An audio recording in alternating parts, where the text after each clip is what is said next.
काम कुठेतरी विलंब होतो म्हणजे या संदर्भात आपण ते सोडून बाकीची कामं चालू आहेत. तेवढ्यापुरता पॅच सोडून बाकी कामं चालूच आहेत. वृक्षतोड काही ठिकाणी आपल्याला अपरिहार्य असेल तर आपल्याला त्या वृक्ष लावण्याने कॉम्पन्सेशन करायला पाहिजे. 8 जणांचा मृत्यू नाशिकच्या खड्ड्याने घेतलेला आहे. याच्यावर मला वाटतं प्रशासनाने आणि शासनाने गंभीर दखल घेतलेली आहे. मुळे काम जे स्लो झालंय ते पावसाळ्यानंतर मला वाटतं फास्ट होईल. जे झालंय ते नक्कीच दुर्दैवी आहे. पण आता ते रस्ते लवकरात लवकर कंप्लीट करावे अशा शासनाच्या देखील सूचना. जलप्रदूषणात सुरुवात करण्यात आलेली आहे हरितवादा करून त्यामुळे कुंभमेळ्याच्या कामाला कुठेतरी विलंब होऊ शकतो या संदर्भात आपण ते सोडून बाकीची कामं चालू आहेत. तेवढ्यापुरता पॅच सोडून बाकी कामं चालूच आहेत.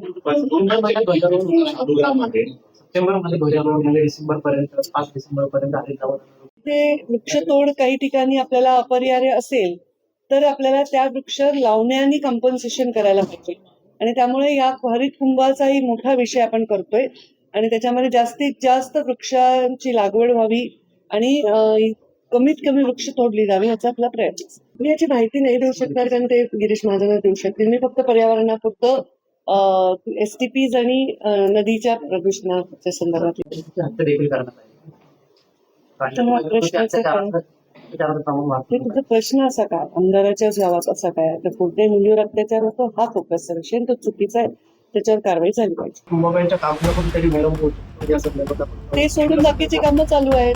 तेवढ्यापुरता पॅच सोडून बाकी कामं चालूच आहेत. वृक्षतोड काही ठिकाणी आपल्याला अपरिहार्य असेल तर आपल्याला त्या वृक्ष लावण्याने कॉम्पन्सेशन करायला पाहिजे. 8 जणांचा मृत्यू नाशिकच्या खड्ड्याने घेतलेला आहे. याच्यावर मला वाटतं प्रशासनाने आणि शासनाने गंभीर दखल घेतलेली आहे. मुळे काम जे स्लो झालंय ते पावसाळ्यानंतर मला वाटतं फास्ट होईल. जे झालंय ते नक्कीच दुर्दैवी आहे. पण आता ते रस्ते लवकरात लवकर कंप्लीट करावे अशा शासनाच्या देखील सूचना. जलप्रदूषणात सुरुवात करण्यात आलेली आहे हरितवादा करून त्यामुळे कुंभमेळ्याच्या कामाला कुठेतरी विलंब होऊ शकतो या संदर्भात आपण ते सोडून बाकीची कामं चालू आहेत. तेवढ्यापुरता पॅच सोडून बाकी कामं चालूच आहेत. सप्टेंबरमध्ये ध्वजारोहण म्हणजे डिसेंबर पर्यंत 5 डिसेंबर पर्यंत हरितवादा ते वृक्षतोड काही ठिकाणी आपल्याला अपरिहार्य असेल तर आपल्याला त्या वृक्ष लावण्याने कॉम्पन्सेशन करायला पाहिजे. आणि त्यामुळे या हरित कुंभाचाही मोठा विषय आपण करतोय आणि त्याच्यामध्ये जास्तीत जास्त वृक्षांची लागवड व्हावी आणि कमीत कमी वृक्ष तोडली जावी याचा आपला प्रयत्न. मी याची माहिती नाही देऊ शकणार कारण ते गिरीश महाजन देऊ शकतील. मी फक्त पर्यावरणापुरतं STPs आणि नदीच्या प्रदूषणाच्या संदर्भात. हत्या देखील करण्यात ते तुझा प्रश्न असा काय आमदाराच्याच गावात असा काय तर कोणत्याही मुलीवर अत्याचार होतो हा फोकसचा विषय तो चुकीचा आहे. त्याच्यावर कारवाई झाली. आमच्या बाप्पाचा स्वभाव वेगळा आहे. त्यामुळं बाप्पाचा स्वभाव वेगळा आहे सगळ्यांना माहितीच आहे. म्हणून बाप्पाने आज भाषण करू दिलं नाही का विजय? बाप्पाला भाषण नाही करू दिलं तुम्ही? असं बाप्पा अन्याय सहन करू नका तुम्ही पोरांचा. तुम्हीच कारभारीत ना अजून. जरा जोर ठेवा. नमस्कार. आणि माझ्या युवा बांधवांना सुद्धा जेन झी आहेत तुम्ही आता. जेन झी सगळ्या देशात ताकद आणि धुमाकूळ घालणारे तुम्ही युवक आहात. पुढे भविष्य आहे. आज या सगळ्यांची नावं मी घेतली. याहूनही जास्त घेता आली असती. या सगळ्यांच्या साक्षीने विजयकांत यांनी मला निमंत्रण दिलं आणि हा सुंदर सोहळा पार पडलेला आहे. त्यांच्या ऑनलाईन सेवा देण्याचा आज शुभारंभ झाला असं मी जाहीर करते. या बँकेविषयी जेव्हा विजयकांत सांगत होते की 70 कोटीच्या ठेवी आहेत पतसंस्थेच्या आणि बँकेच्या 100 कोटी. मोठं माणसं आहेत. पण असंच होता येत नाही. विश्वासही निर्माण करावा लागतो. कारण वसुली ठेवी कर्ज तुम्ही देता वसुली करता हे सगळं ठीक आहे. पण जेव्हा ठेवी तुमच्याकडे असतात ह्याचा अर्थ विश्वासार्हता या संस्थेची आहे. आणि खरंच आहे मधल्या काळामध्ये इतका गोंधळ. ते तिरुमल्ला ग्रुपचे लोक कर्जदारमध्ये ते बिचारे परेशान ज्यांनी पैसे ठेवले. वेगवेगळ्या पतसंस्था हे सगळे इथे लोकांचे पैसे गरीब माणसाचे कष्टाचे घामाचे पैसे बुडवत असताना अशा परिस्थितीत एक संस्था एवढी मोठी करणं याला मी खूप खूप खूप यांचं अभिनंदन आणि खूप खूप शुभेच्छा देते.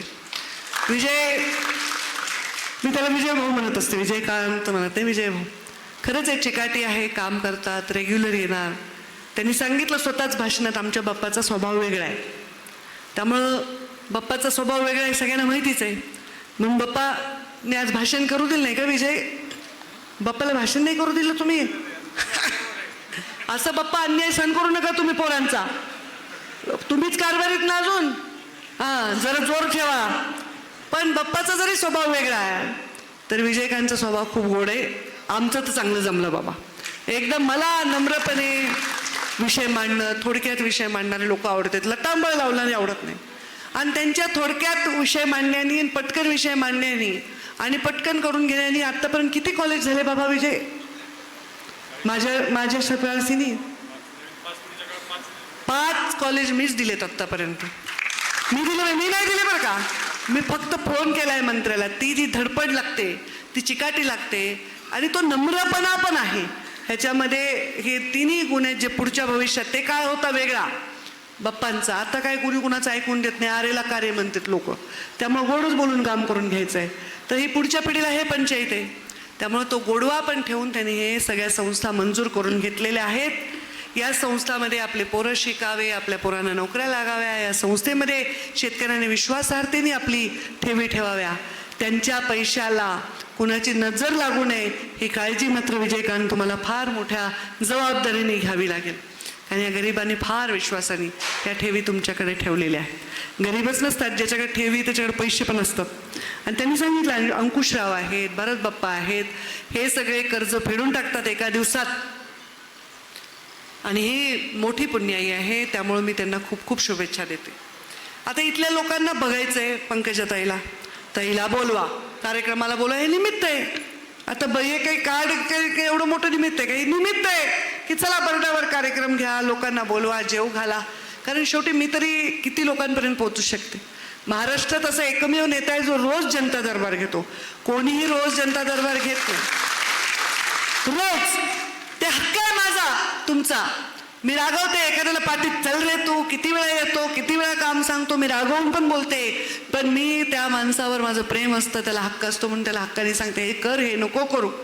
माझं रोज सकाळी पहिले उठलं की देवपूजा करते, देवपूजा झाली की जनतेत जाते. तुम्ही बघा माझं रुटीन, रोज व्हिडिओ बघता का नाही? कोण कोण माझे व्हिडिओ बघते? हातवर करा बरं. सगळेच बघतात. ते आमच्या बीडच्या तालुक्याचा एक कार्यकर्ता आहे, ते म्हणते ताई आमच्याकडे गावात एक माणूस आहे, ते गुरं चारायला नेत आहे, तिथं बसून तुमचे व्हिडिओ बघते. म्हणजे हे प्रेम आहे. हे व्हिडिओ मी करते कशासाठी? मला काही सिनेमात काम नाही करायचंय. मी करते की जर मला भेटता येतं विजयकांतला, मला भेटता येतं संतोष हांगेला, मला भेटता येतं अक्षय भैयाला, मला नमिताला भेटता येतं, मला प्रीतमताईलाच भेटता येत नाही मला घरात असून. शालिनीताई माझ्याकडे येतात, आमच्या मोराळेताई फार भेटत नाहीत मला, पण भेटू शकता तुम्ही. विषयांना भेटायला काय हरकत आहे? पण हे सगळे आम्ही एकमेकांना भेटतो. पण तुम्ही कसे मला भेटणार?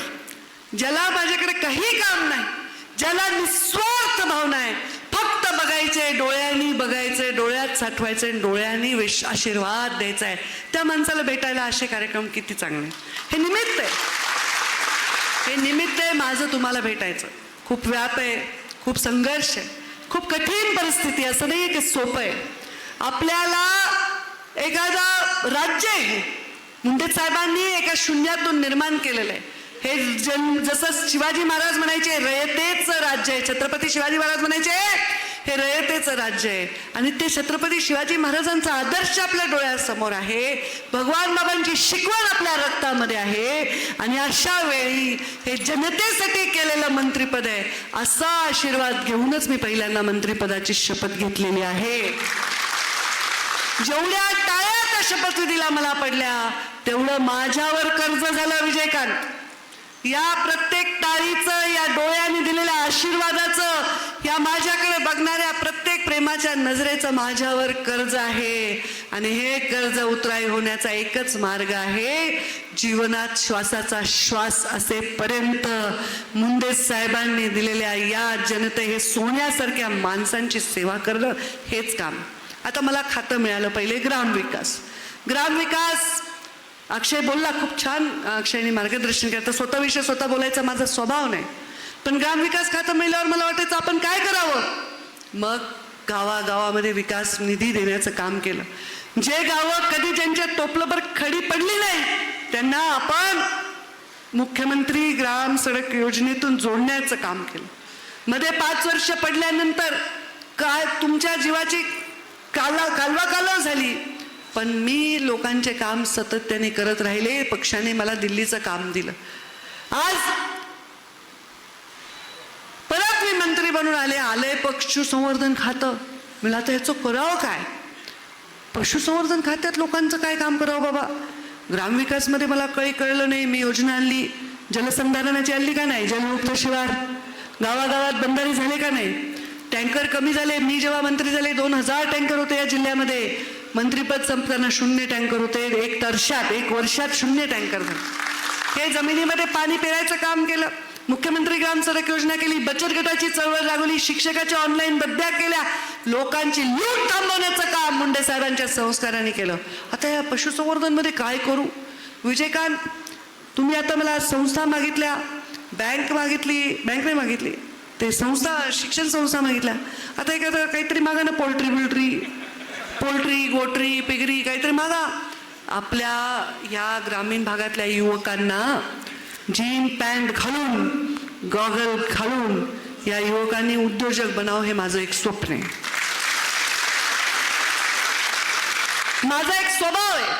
मी वर्षाच्या पहिल्या तारखेला काही गोष्टी लिहित असते, 1 जानेवारीला, की या गोष्टी या वर्षात मला करायच्या, या गोष्टी या महिन्यापर्यंत झाल्या पाहिजे, या गोष्टी या तारखेपर्यंत झाल्या. मी लिहिते आणि मग ते लिहिलंय. तर मला आता पशुसंवर्धन खात्यामध्ये प्रत्येक गावामध्ये उद्योजक तयार करायचे आहेत. 50% सबसिडी आहे. काय?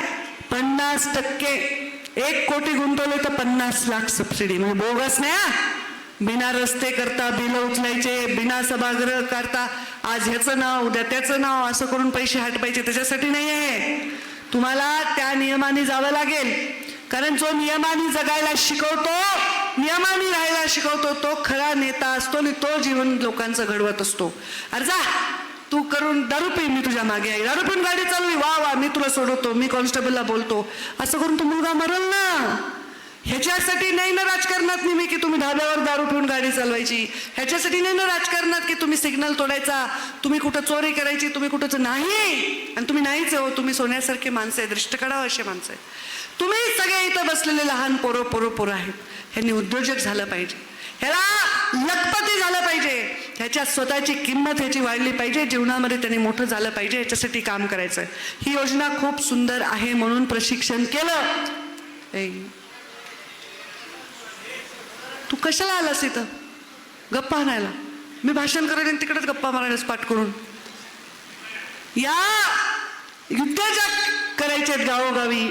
ह्या योजनेमध्ये आपल्या सर्वांना कळावं की योजना काय, म्हणून प्रशिक्षण घेतलं. 4000 लोक, अक्षय मुंडलांनी सांगितलं 4000 लोक या केसमध्ये आले.